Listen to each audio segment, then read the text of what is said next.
Hi and welcome to TRX Bench. Today here on the bench is a linear amplifier, 1.3 kilowatt amplifier, and the magic smoke escaped. So this is a solid state one, and we know that during operation suddenly it burned off, and we do not need to do any test in advance, so we can go into the unit because we know that it really burned quite heavily. So let us go right to the bench and let's see what we can do for this nice linear amplifier. And here it is, and it is not a 1.3 kilowatt amplifier, it is a 1.5 kilowatt amplifier, so that was wrong. But anyways, this is a kind of, let me say, semi-professional amplifier. It was not really commercially sold, but it was produced in the past from DJ 8 Yankee Papa, and he did I don't know, but quite a lot of these amplifiers, as far as I know, 10 or 20 years ago. I'm not quite sure, but anyways, Delta Juliet 8 Yankee Papa is doing this amplifier not any longer because he said he is now too old, so that is his statement on that. But anyways, it is fairly a nice amplifier, and it is based, as far we know, on a Motorola application advice. So yeah, so it is really a nice working solid state amplifier, and well, let us see what happened to this. As I already said, the amplifier has been opened at our contest station already, because we wanted to know what really happened, and then we saw that already a PCB has been burnt out. And yeah, our biggest concern right now is that the most expensive transistors died, because you know, one of these transistors is around $750 as far as I know, one. So each is $750, and that is quite expensive. So our most concern is that they died. So let us see what we can find right now. Okay, and here is what it looks like, and here, so our output transformer has been fixed here during transportation, that it is not you know, making any more trouble here inside. And yeah, what you can see, that is what really happened. So it really burned out, and the crew already tried to clean it a little bit to understand what has happened. But well, we see that a component has been burned off, so that was a little capacitor. But well, beside that, nothing has been burned off, so these capacitors are still there. And our transformer here looks quite nice as well, so no problem, beside our big burning hole here. And yeah, so that led to the assumption that something might be wrong with our transistors down here. So these are the power transistors. So of course we have two, so that is a push-pull kind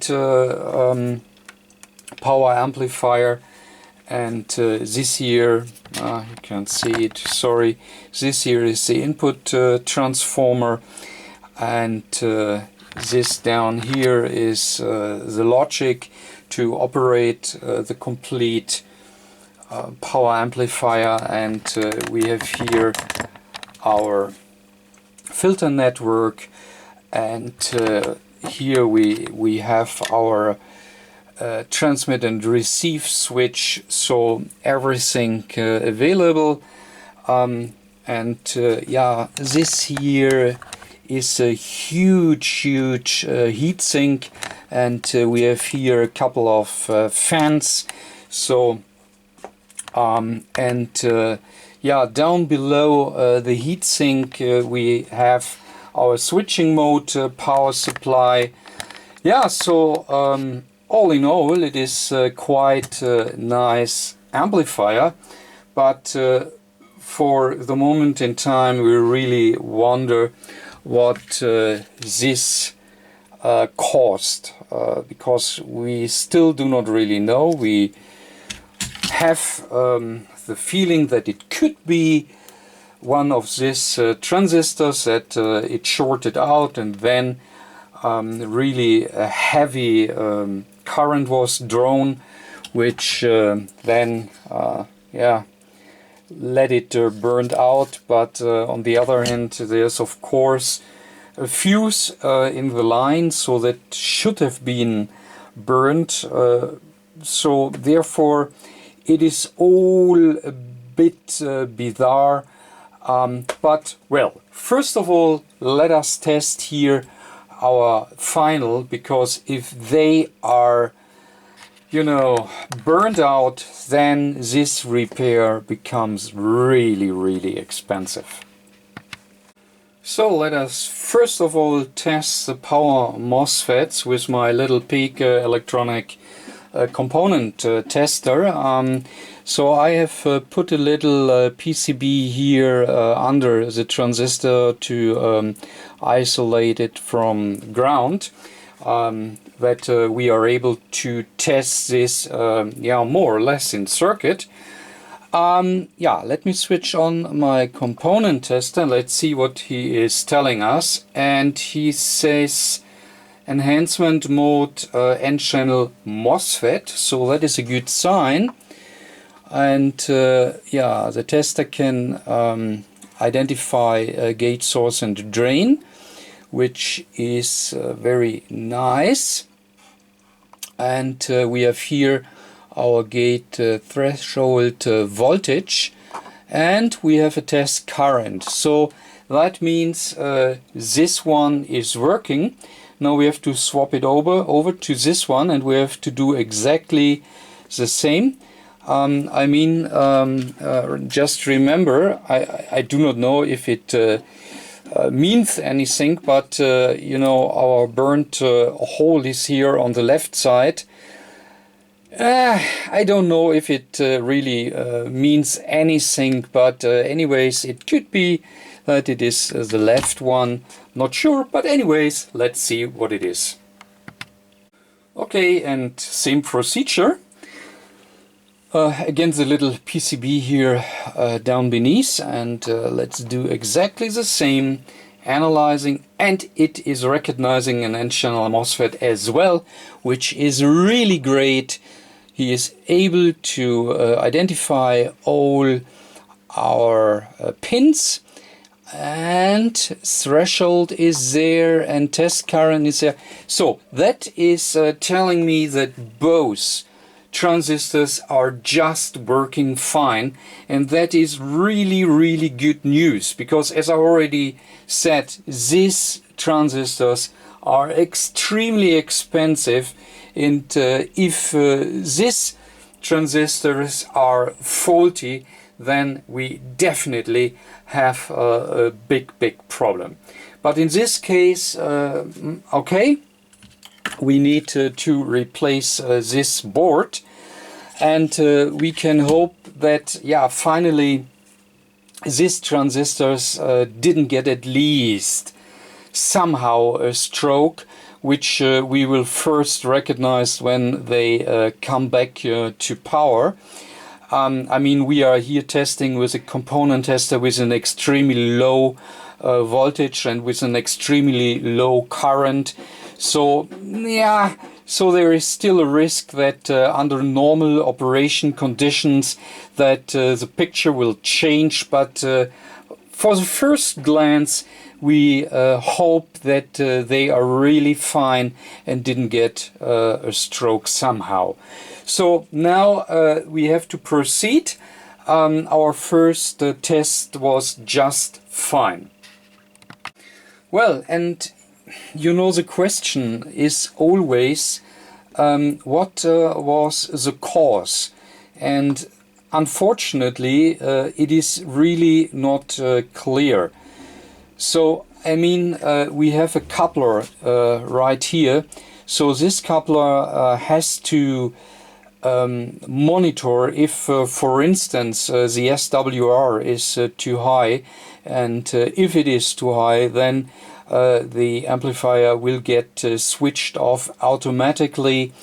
And even if the operator might have forgotten to switch to the right low pass filter, then of course this is a forbidden operation, and again this coupler here should be able to monitor it and should be able to switch off the radio.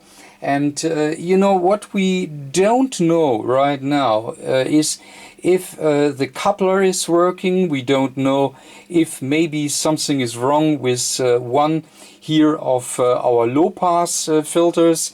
So because, you know, if anything is wrong here in this area, then that could yeah, cause the burn here.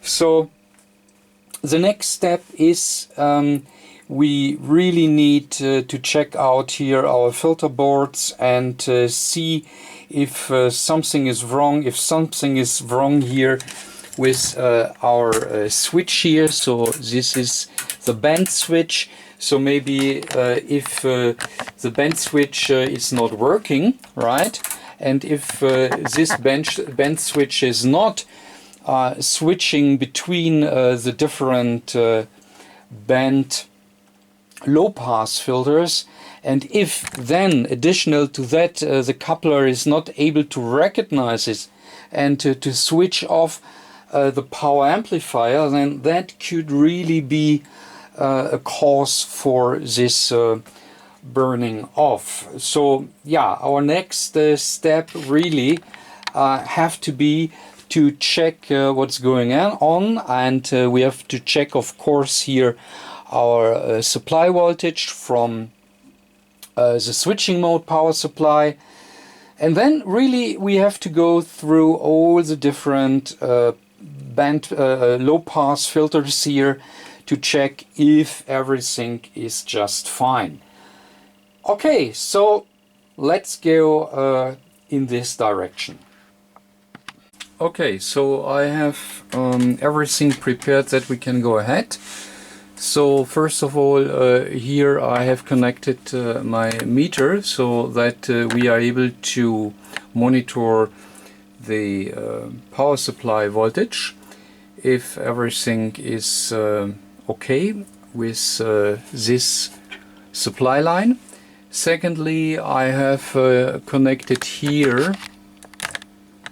So this is basically the output from our power supply, and as we discussed before, so we have here our coupler and we have here our low pass filters, and we just want to check what's going on.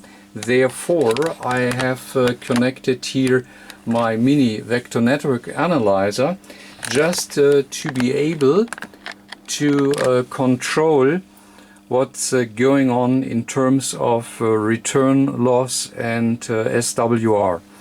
So yeah, that is what we gonna check out right now.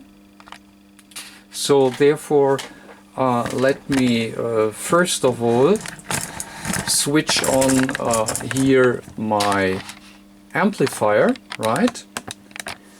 But my isolation transformer is down to 0 volt, so nothing can happen, because I am going to crank it up very carefully.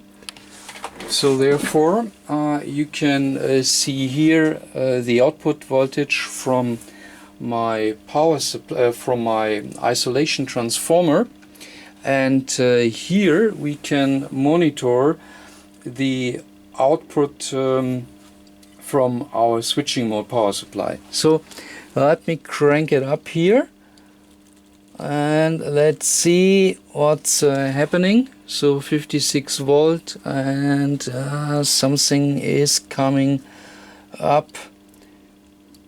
So okay, we're going up, and okay, so the fence has already started, and we can already see our red control light with 121 volt input. And remember, we in Europe we have line voltage of 230, so I need to crank it up farther on, and you see 46 volt here already, so that looks quite nice. But I have to go here to 230 to be let me do it like this.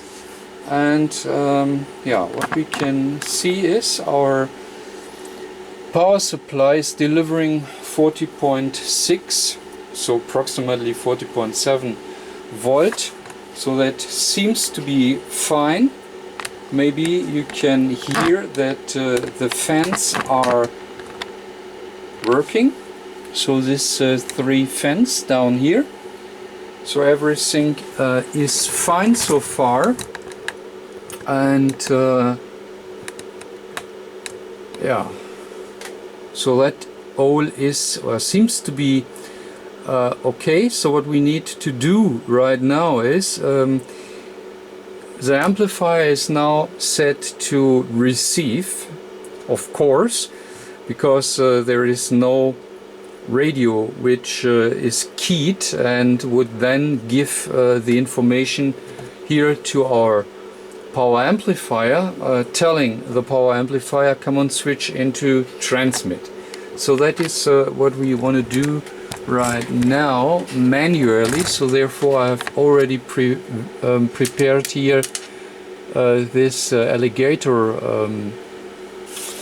clip to short out here our input, or not to short out, to switch it to ground, so that is better. And you hear that the relays are switching, and that means that our amplifier is now in transmit, and you can see it here. So this is here our transmit control LED, so everything is fine. Now I want to start my network analyzer. Let me see that we can get the best possible overview. Alright, you may see that I have set the network analyzer for a sweep from 1 megahertz up to 30 megahertz. And yeah, I want to start now here the sweeping, and what we can see so far is, so the bandpass filter is set to 160 meter, and yeah, something is working. So first of all, I just want to switch it here through this here. So as I said, it is now to 160, and I just you know, want to switch it here all over just to see what the reaction is. So if we see basically a reaction on our low pass filters, and then we will check it once again individually. Okay, so this is 160, and you see, okay, looks pretty interesting, so something is happening, and that is what I want to see now. We evaluate it when we go step by step, band by band. So that is AD, and yes, so that is changing. So 80 of course is 3.5 to 3.8 megahertz. Now we switch to 40 meter band, so somewhere in 7 megahertz, and you already see here, looks interesting. So we need to validate that it is working correct. So next is for 30 meter and 20 meter, and we see a changing picture. Next is 17 and 15, and again we see a changing picture. Next is 12 and 10 meter, and of course we can see here a different picture as well. But this was only an overview, so let me go back to 160 meter, and now I'm really more interested in the band. So let me switch this now to the 160 meter band, and we can see now here the band edges, and important are these both figures here, and we see that the worst SWR in the 160 meter band is 1.37, and my return loss is 16, 17, so best is here 17. So that tells me 160 meter is more or less okay. So let me go to the 80 meter band, and of course I have to swap here the band as well. And now we can see our band edges 3.5 up to 3.8. So these are our markers for this band, and we see that in the 80 meter band here it is 1.5 to 1.54. So that is what the power amplifier is seeing when it is transmitting into the 80 meter band. So that is no problem, so that is okay. So let's go to the 40 meter band, and we need to do it here as well, 40 meter. And in the 40 meter band it is from 7 to 7200. So this is set to 7200, so we need to check it here from 7, which is 134, and we need to see it here at 7.2, which is 1.38, so you can see it down here, and our return loss values and phase values, so everything looks okay, so no problem here. Okay, so now the next band filter is for 30 and 20 meter together. So therefore first we check our 20 meter, and on 20 meter from 14 to 14,350 everything looks fine. SWR is fully in range, so no problem. Okay, and the same low pass filter is used for 20 meter for 30 meter as well. So once again here is 30 meter, and you see it is even better, so that's a quite nice SWR and a nice return loss. everything is fine here as well. So next will be 15 and 17. So let's go ahead with 17 meter, and we see it is just a bit under 1.5, so that is fine as well. Let's go to 21, which is 15 meter, and we can see 1.28 and 1.29, so that is fine as well. Now I switch to the next band filter, which is for 12 and 10 meters, and I have to go here to 12 meters first, and we see 12 meters is close to 2, the SWR, which is it is not the ideal value, but it will not hurt our unit, so we can say that is fine as well. And let's see what we have on 10 meter, and on 10 meter, you can see it here, it is below, right at the band edges, it is a bit over 1.5, and then to the higher frequencies this is going down.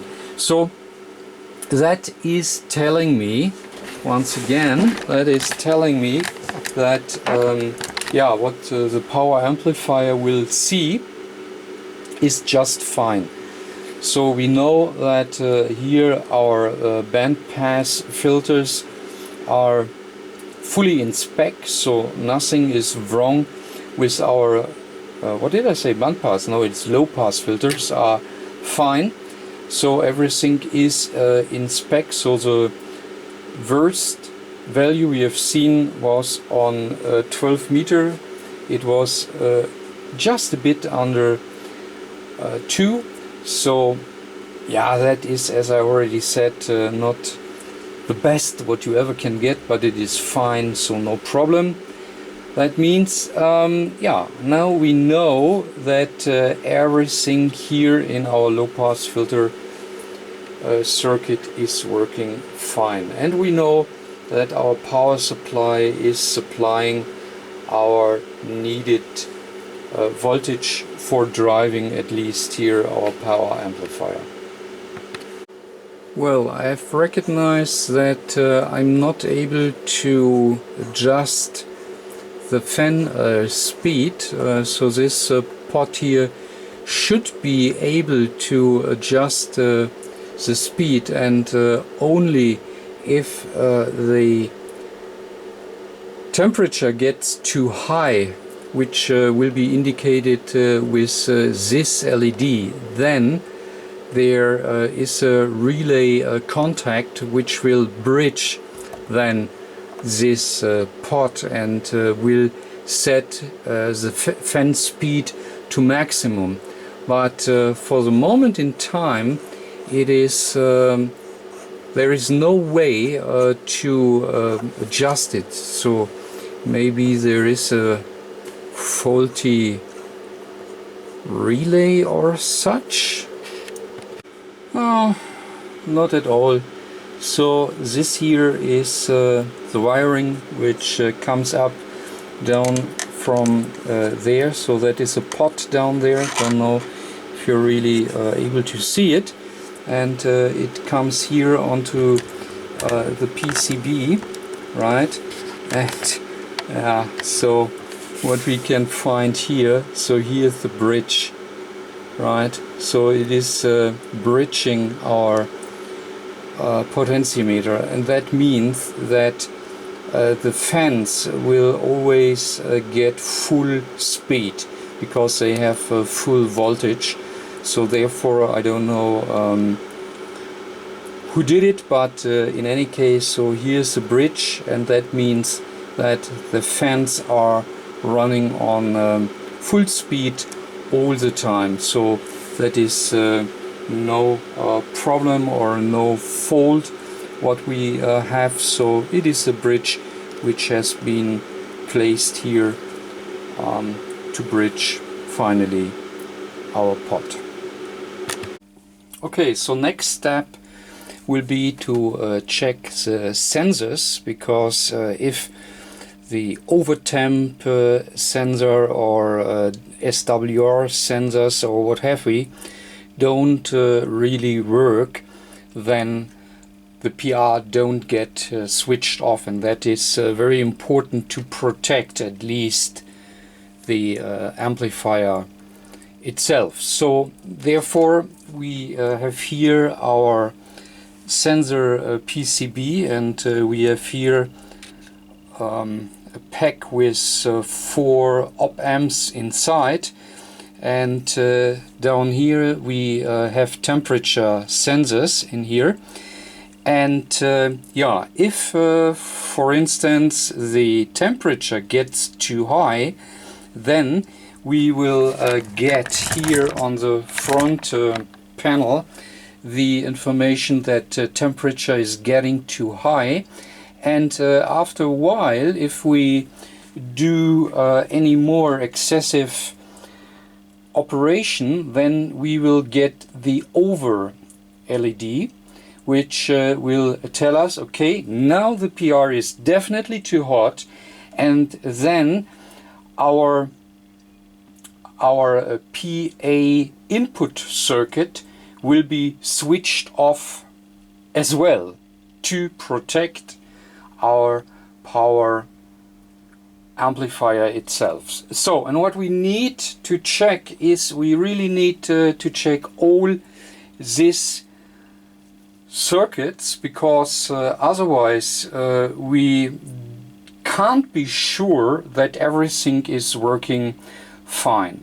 Unfortunately, my documentation is not very good, so we have to try a bit here and there. But in any case, if we heat this area here, then our op amps should be switched, and they should show us our high and over LED. And with the over LED we should see that this relay here, so this is a input relay, can you see it, this one, and this should for instance switch off our bias and what have we, so that there is no drive which can get here to our finals. Yeah, so simplest way, we heat it and we see what happens. Okay? Okay, so let me switch on the amplifier. Very nice. Now let me set it to transmit, so you will see then here the send LED. Very nice. And what you can see as well, that we have here now our bias voltage. I hope there is no reflection here on it. Okay, somehow, so that is a bias voltage. When I take this off, you see that the bias voltage drops down because the input relay is switched off, and now it is back. Very nice. So now we have here our high and our over LED, and I simply go now and heat here this area with my hot air gun. I have to be a little bit carefully not to destroy here something. I mean this can now take a little while because I'm really fighting against the fans and the huge heatsink we have here. So yeah, let me see if I will be able to heat this both sensors in a way that they react.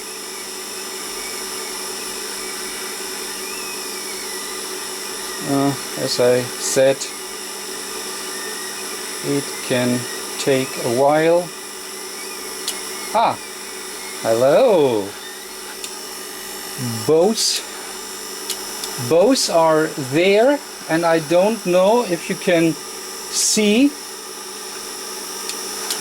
Let me see if you can see the meter. So voltage is down, and when the over is switching off, then the bias is back in. So that means that both is working. So we can be sure that high and over LEDs are working, and we see when the over LED comes that then one of these relays, I really don't know which one, but I believe it is this one here, will switch off here our input relay, and that then leads to switching off the complete input circuit together with our bias. So what we can say so far is that the temperature control is working. What we don't see is that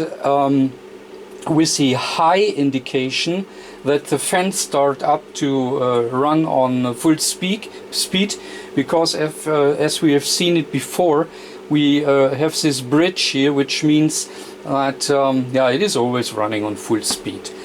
Okay, so that was definitely the next step, and it's great that these sensors are working. And there is another protection circuit which we need to check out, and this is this LED here. And well, that is at least a thyristor which gets an information from our couplers if SWR is too high or if the drive is too high, and in that case the power amplifier gets switched off completely, so it don't operate any longer, and what it needs a reset here to go back into operation.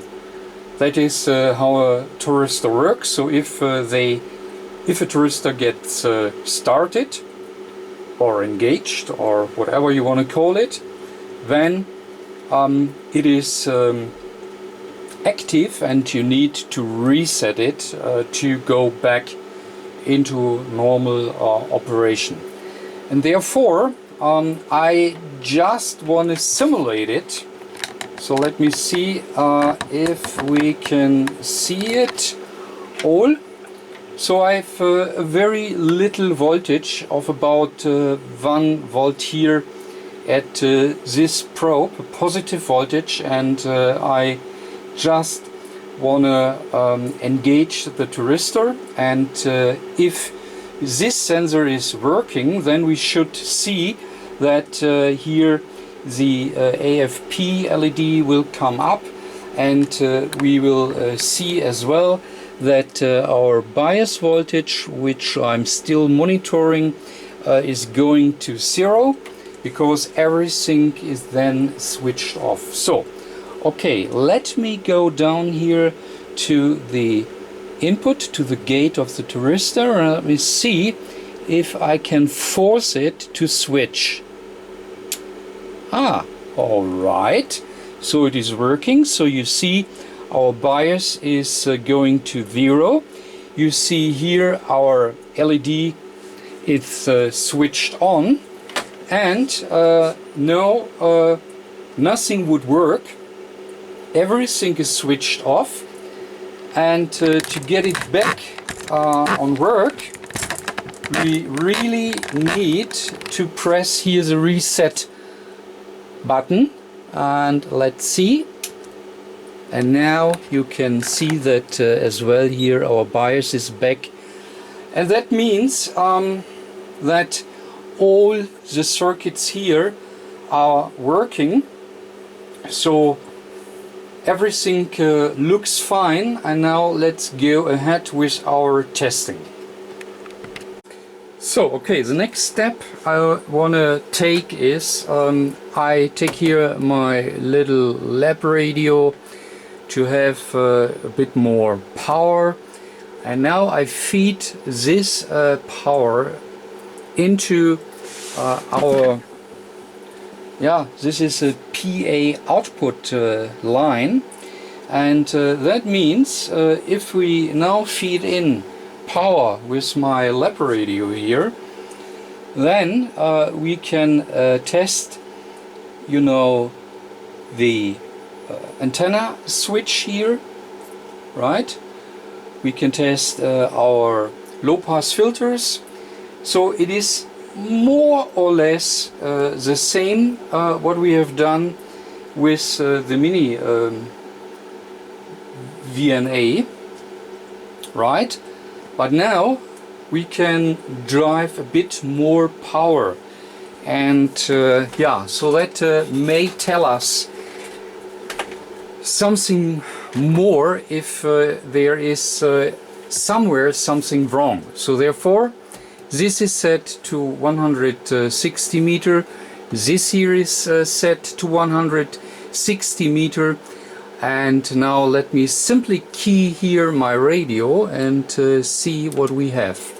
So, and now it is interesting to see what finally here the LP100 is telling us. And you see 98 watt, and the LP100 is reading an SWR of 1.09, and that is quite nice. And remember, we have really our complete circuit board here in between. So this is engaged, right? And that is telling us, okay, on 160 meter, very nice, that looks good. What I'm doing right now, but I do it off camera because it is really boring. Now I go to all the different settings here on the front panel, 80, 40, 30, what we have here on our front panel. I test it all around with real HF from my little radio here, and see if everything works fine here in or on our filter board.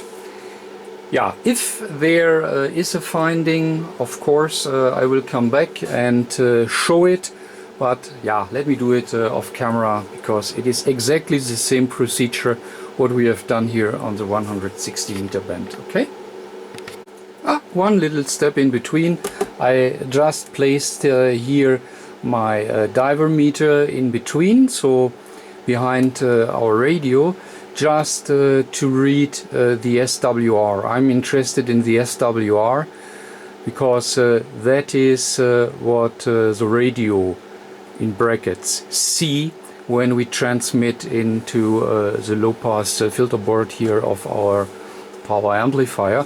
So therefore it is good to have both to see what the radio sees in bracket, and we finally see the output power there as well. But this is definitely better, and I now press on the 160 meter band here.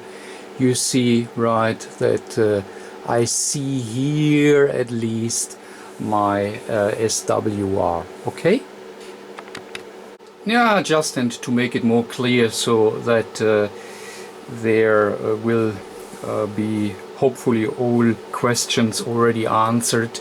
So therefore, yeah, going here into the right band, to the right frequency, and when I now press my MOS button, you can see that on the 160 meter band, so it is here approximately 1.4 something, 1.5, and that is exactly the same what we have seen when we checked it all with our mini VNA, our mini vector network analyzer. So we found the same SWR readings, and that is what we can see here. And yeah, once again, that is what I want to check right now. I want to really see if everything is good, even when I drive it with a bit more power. Okay? And just to prove what we already have seen with the vector analyzer, that on 12 meters the SWR was not really nice. So remember, we reached 2 to 1. So I mean, that is not really bad, but it could be better. And here on the 12 meter band right now, you see that we really have a more worse SWR as well. So this is now proving the measurements we have taken with the network analyzer. So that is just I wanted to show you that yeah, these both measurements are more or less the same. And on 10 meter it is much better again, so we can see this here as well, right? Okay, so that is really telling me that everything is fine here. So our low-pass filters and our switching network and what have we, everything is working fine, and yeah, we can go ahead with our preparation for repairing, because what we are doing right now, once again, is searching for the cause, but we were not able to find a cause for our burning PCB. Still, we don't know why. Everything seems to be really fine up to now. Okay, next what we want to check out is if our coupler here is giving us a voltage for reverse. So if we are reading a reverse voltage, and if this voltage increases more and more, that means that our SWR is bad. So this probe here is down at the reverse line, and what we can read here is a voltage for bad or basically for SWR.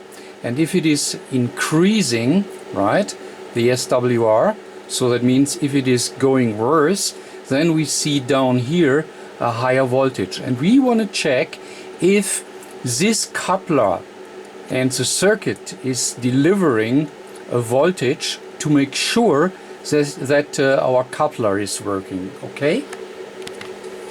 Okay, and therefore let's go back to the 10 meter band, and we know our SWR was not that bad. So let me key the transmitter, and we see, yeah, so it is 1.3 or so, and we see our reverse voltage from the coupler is 0.3 volt, and it is clear the reverse voltage is not that high, simply because the SWR is not too bad. Now back to the 12 meter band, and we know that on the 12 meter band our SWR is not as nice as we would like to see it, and therefore it is a good possibility to see if now our reverse voltage is even higher, and that is what we're gonna check right now. We transmit, and oh, it doesn't want to. Hang on a second. Okay, so should simply go into the right band edges and then it will work. So transmit, you see the higher SWR, and you see here we have now definitely a higher reverse voltage. And that tells me that our coupler is obviously delivering a right voltage for SWR. Okay? Okay, and what I want to check right now, if our amplifier will switch out if the SWR gets too high. Therefore, I will here set for a mismatch, means that I have set here my filter to the 80 meter band, right, and radio is set to 40 meter. So that is definitely a mismatch, and that will lead definitely to a high SWR. And with a high SWR we should see here an increasing voltage, and we should see here really a high SWR, and subsequently our amplifier, so our protection circuit, should switch off, and we should see this LED here. Okay, so let's try. So you have all in view, I hope. And now let me simply increase here my output power from the transmitter, and you see directly that here my voltage is coming up. Even I do not really have much power, but you see also that the SWR is really going up. You see that? So that is horrible, and we have already 2.5 volt, and it doesn't switch. So that is definitely wrong. Okay, and here we are reading our reverse voltage coming here from our coupler over there, right? And that is the voltage we monitored, and you have seen it was somewhat around 2 volt, and normally it should really switch our thyristor, which is down here. And yeah, so what we need to check right now is if there is maybe something wrong with this setting here. So let me check if this is maybe wrong. So I'm just put it first clockwise and then back counterclockwise, just to see if we can get a reaction.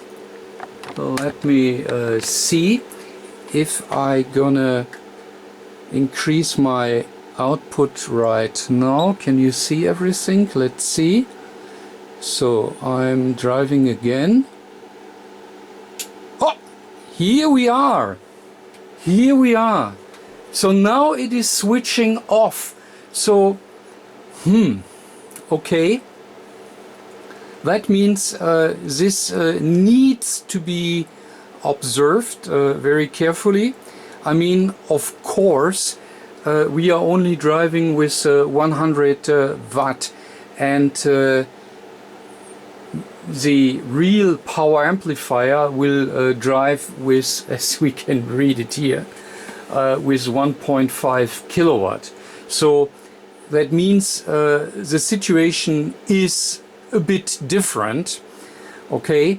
But anyways, this could be the cause for why the amplifier was failing. So if the amplifier is not able to detect a too high SWR, then you know, you get funny voltages running back and forth, and that could be our root cause for our burnt off board.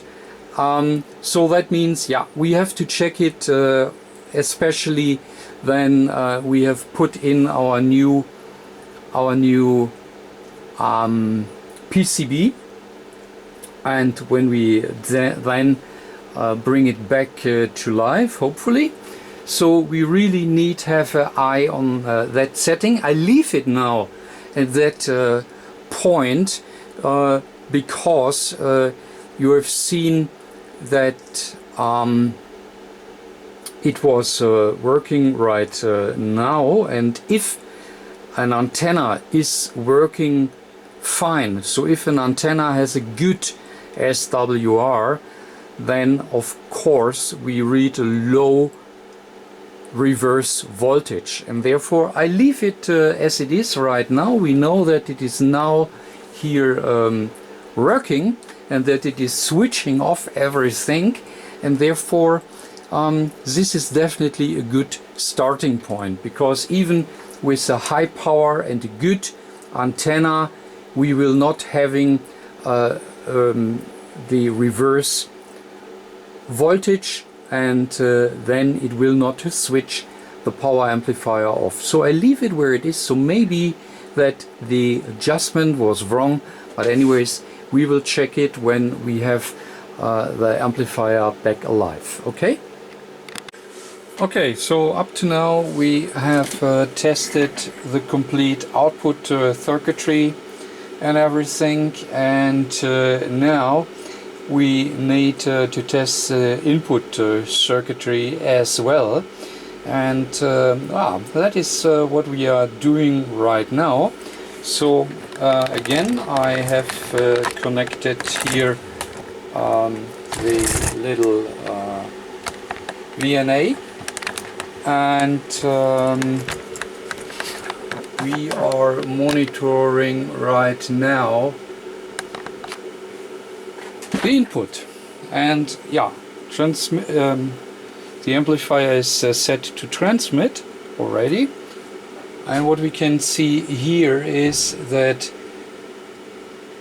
over the entire band or bandwidth from 1 megahertz up to 30 megahertz, we have a SWR better than 1.5, and that is fine, no problem. So we can say no problem within here our input circuitry. So that is almost everything we can check before we start repairing, and other than the reverse voltage protection, we were not able to find the cause for the burning.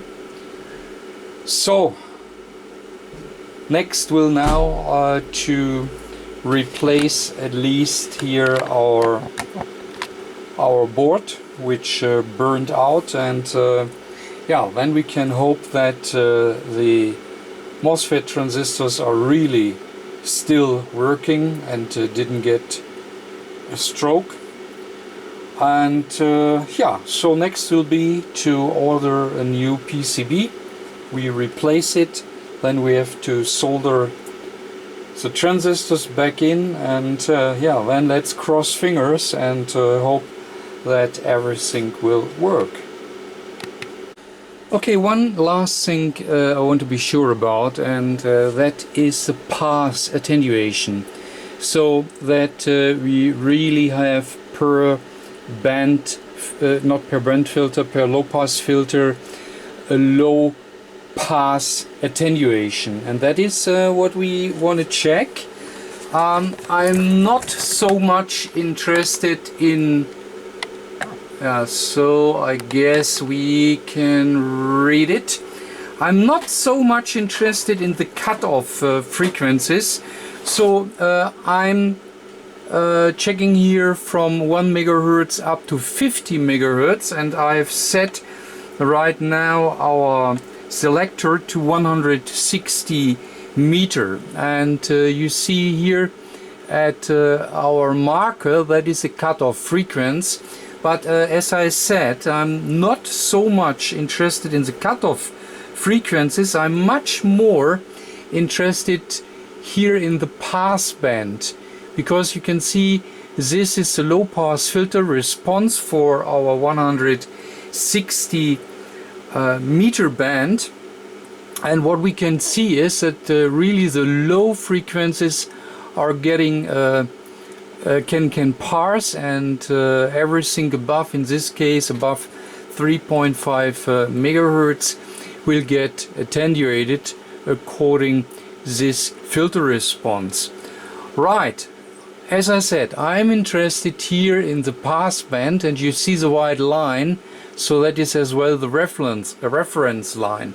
So when our pass will have no or minor attenuation, then the area where the frequencies can pass should really be here at this reference line.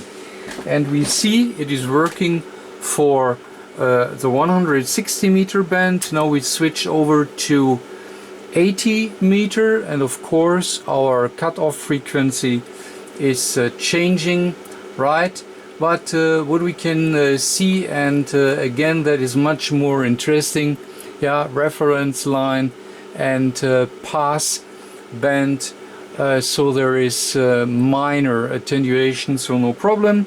So 40 meter, so that is now 40 meter, and you see as well, so there is only minor attenuation here in the pass band, so fine.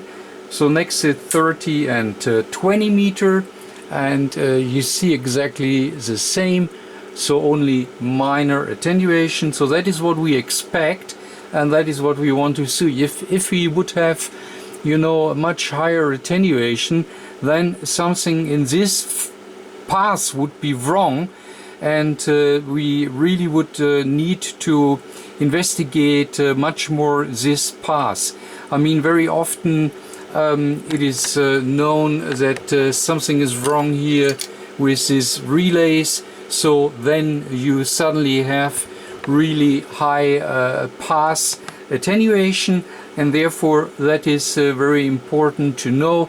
And as we can see it like it is here, then we know no, there is no high pass attenuation, and that is what is needed. Okay, so 17 and 15 meter, again very nice pass band, minor attenuation, so that is great. Now this is 12 and 10 meter, and yeah, as well there is minor pass attenuation. So what we can say here, that all the low pass filters, which can be switched here by our relays, so we have always two at the input and at the output, and that is what we switch with our selector. And yeah, what we have checked right now is that the pass through the low pass does not have too much attenuation, and additional to this here, of course, it is always here this relay in between as well. And now we know from our scalar network analyzer that our pass band is always good, and that is exactly what we want to know. Okay, so now we are really at that point where we start to replace our burnt PCB, which has to come down here. Alright, and here is our new board, which we now need to fit in, just to compare it here with our old one, with the burnt one.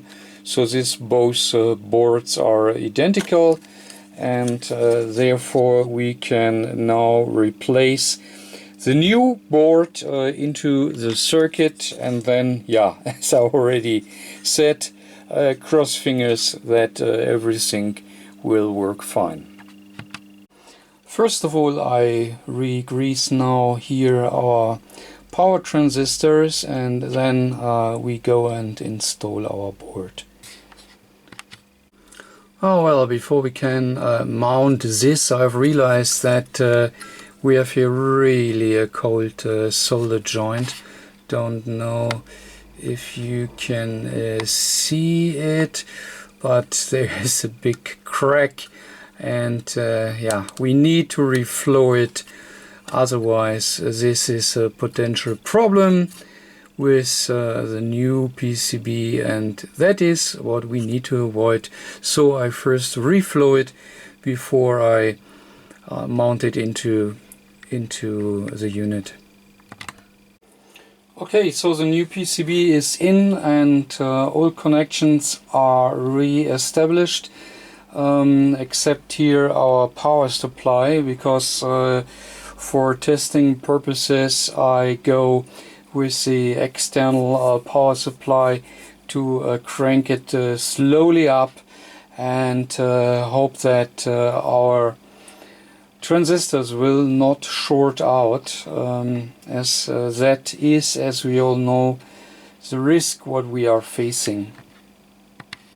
Okay, so I have slowly cranked up the power supply voltage to the level which the internal power supply will deliver when connected, and well, so far I can say that our output, no, our bias current is present, so both transistors are under voltage and a current is running through, as we have already a bias applied to the gates, and therefore we can read here, this is for the moment in time our bias current which is running through both FET transistors. So up to now it is pretty promising. So what we need to do right now is set the output current per transistor approximately to 1 amp. So that is a suggested current, bias current. So that means that we will then read here at the meter altogether 2 amps, because of course 1 amp per transistor. So let me adjust for 2 amp, and then we will let the amplifier run for a short while until we finally adjust here our internal power supply. So it is still not our internal power supply, but I just want to have some current here flowing through our transistors to see what the behavior is. Okay? Alright, so these pots here are aligned so that we have an output current of approximately 2 amps.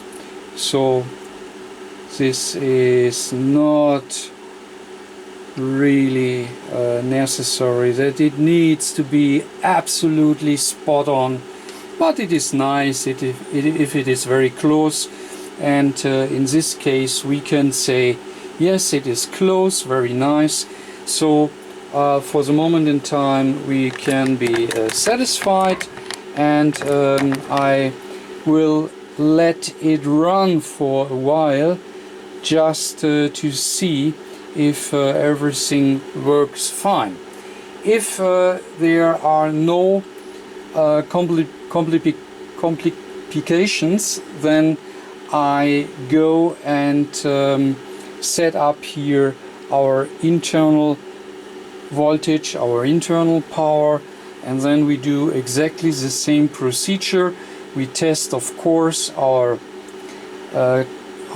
bias current, and if that all works fine, then we can go ahead. Okay, so the amp is now running for approximately 30 minutes with bias current, and everything seems to be good. So of course our output transistors are getting warm, far away from hot, so it is just warm, which is all very nice. So our bias current went down a little bit, so I mean that is normal due to our thermal effects, so that is okay. And in the meantime I have double checked here our output, our internal power supply. just to be sure that the ripple is not too big, but everything is fine. So next step will be I can really connect now my amp directly here to our internal power supply. Okay, and next step is already achieved. So now it is here connected to the internal power supply. It is still going through our amp meter to monitor the bias current, and now I will let it run for a little while here with the internal power supply, and then after that we can really solder it back here to our input terminal, and then we would be ready for any transmission tests. Okay, so I'm now ready to ramp up the PA. So I have already prepared everything. So we have our spectrum analyzer in place. We have of course our PA. We have of course our driving transceiver, and we have here our dummy load for our amplifier. So this is a dummy load which is running up to 1.2 kilowatt key down. So that is a real key down 1.2 kilowatt, right?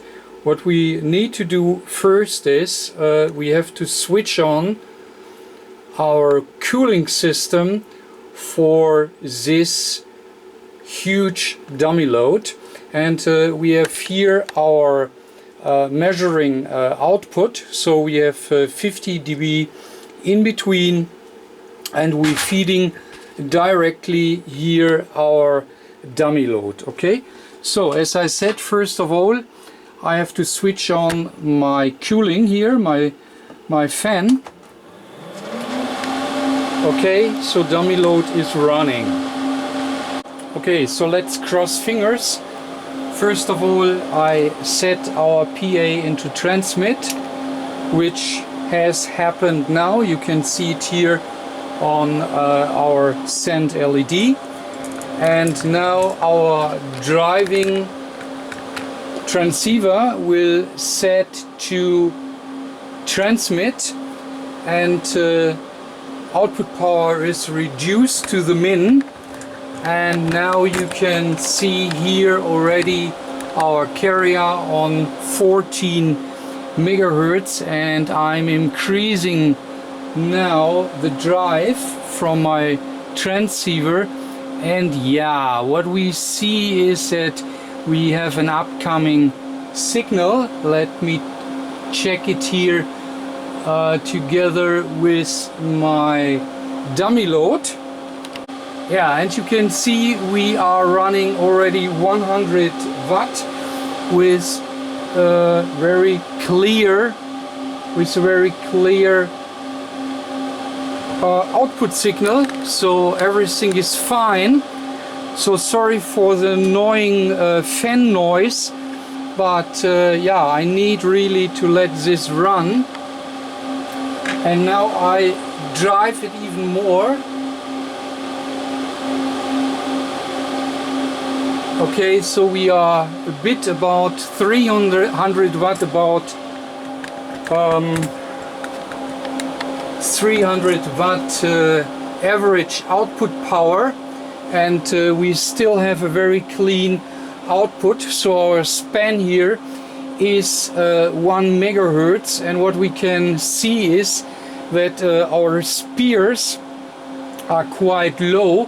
So no problem whatsoever so far. Alright, so I now try to crank the PA up to 500 watt output power. So that is approximately 57 dBm. So you should then read here 57 dBm. So let me see what happens. Can you see it? Yeah, you can see it. So let me crank it up to 500 watt output power. 75, so this is 500 watt output power, and you see we still have a very clean output signal. And yeah, of course my radio is my amplifier is getting hot, and let me see what our harmonics are telling us. And yeah, we have a very nice harmonics here. So -50, -60, -70, 77, and that looks pretty nice. So we are definitely in specs with 500 watt average power, right? Okay, with single tone 800 watt will be the maximum, because remember 800 watt single tone would already mean with a double tone it is then 1.6 kilowatt. So we have to be very careful not to overheat the system. So therefore with single tone 800 will be maximum.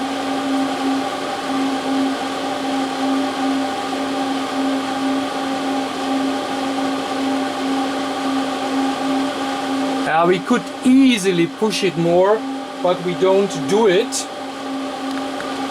We just check once again with 800 watt output power for spears. So our span is 10 megahertz, so from here to there, and you see, so spears are quite nice, so that is no problem.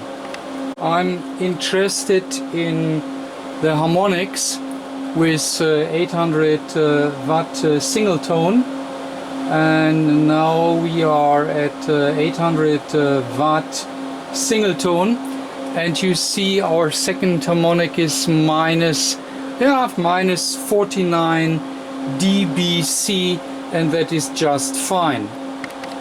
Alright, so I've switched off the annoying fence here. But what we can say so far is that our amp is back alive, and we have seen that we have a clean output signal, and our harmonics are much better than the legal requirements, so everything is fine. I will check for intermodulation, but I don't do it on camera, because we have already a video online where we explain how we can test it. So that is of course something I will do. Yeah, finally I have to say the repair is done, and our amplifier is working just fine. Okay, and what we really need to do with a unit like this here, we need to do our safety tests, and therefore I have already here connected my safety tester, and yeah, we are going through the procedures. So measuring earth bounds, and we have to check for differential current which is on our protected earth and so forth, and for insulation. And that is what I have to do right now for the moment in time. For instance, we are checking here for earth bounds, and we need to stay below 0.3 ohm, and we are really below that, so no problem whatsoever. Very nice. And yeah, so that is what I will do right now, and if this unit will pass, then yeah, we have really finished our repair. Yeah, this is our insulation resistor, and it is 2.45 mega ohm. I mean, we are fully in spec, as this is a class 1, safety class 1 unit, and the minimum we have to achieve is 1 mega ohm. But you see, there is a little current which is flowing. So, well, it is in spec, and therefore it is really important to do such tests, because otherwise you never will be sure if this unit is safe. And yeah, simply remember, you touch the unit, so the housing, and you get an electric shock, and that is what we need to avoid, and therefore we're really doing these safety tests. Okay? Alright, everything done, and that means our repair, our work is done. Our PA is working in specs, so very nice, and it can go back to our contact station. So I don't want to drag it out too long, so I just finish here. Thank you very much for watching, and if you like this video, please give me a big thumb up. And if you have not subscribed yet, please subscribe, and catch you next time. Bye!